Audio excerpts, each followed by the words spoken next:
సరైన ప్రాపర్టీని ఎంచుకోవడంలో తికమక పడుతున్నారా? ఇక ఆ కన్ఫ్యూజన్ వద్దు. అపార్ట్మెంట్లు, విల్లాలు, ప్లాట్లు మీకు కావలసినవన్నీ ఒకే చోట. Suman TV biggest property expo October 18th, 19th HSCC Novotel Hyderabad. ఇప్పుడే ఫ్రీ ఎంట్రీ కోసం కాల్ చేయండి.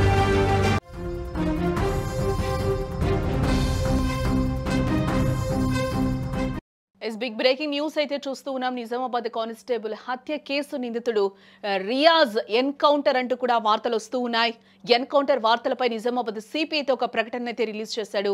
నిందితుడు రియాజ్ పై ఎలాంటి కాల్పులు జరపలేదు అంటూ కూడా ఆయన వెల్లడించారు.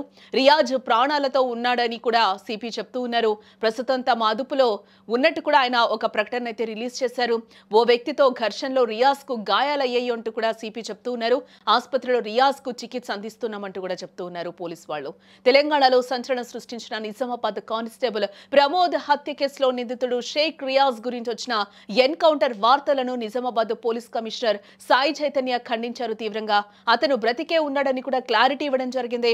రియాజ్ ను పట్టుకునే వ్యక్తితో ఘర్షణ జరిగిన సమయంలో రియాజ్ కు గాయాలు కావడంతో ఆసుపత్రిలో చికిత్స అందిస్తున్నట్లు కూడా తెలిపారు. సిపి క్లారిటీతో ఎన్కౌంటర్ వార్తలకు ఫుల్ స్టాప్ పడినట్లయింది. శుక్రవారం రాత్రి Nizamabad central crime station constable Pramod ను షేక్ రియాజ్ కత్తితో పొడిచి దారుణంగా హత్య చేశాడు. నిందితుడిని స్టేషన్ కు తీసుకెళ్లే సమయంలో ఈ దాడి జరిగింది. ఈ ఘటనపై రాష్ట్ర వ్యాప్తంగా కూడా తీవ్ర ఆగ్రహం అయితే వ్యక్తమైంది.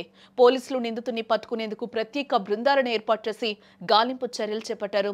హత్య జరిగిన 48 గంటల్లోపే నిందితుడు రియాజ్ ను పోలీసులు అదుపులోకి తీసుకున్నారు. సారంగపూర్ సమీపంలోని ఓ లారీలో దాక్కున్నాడనే సమాచారంతో అక్కడికి వెళ్లి అదుపులోకి తీసుకున్నారు.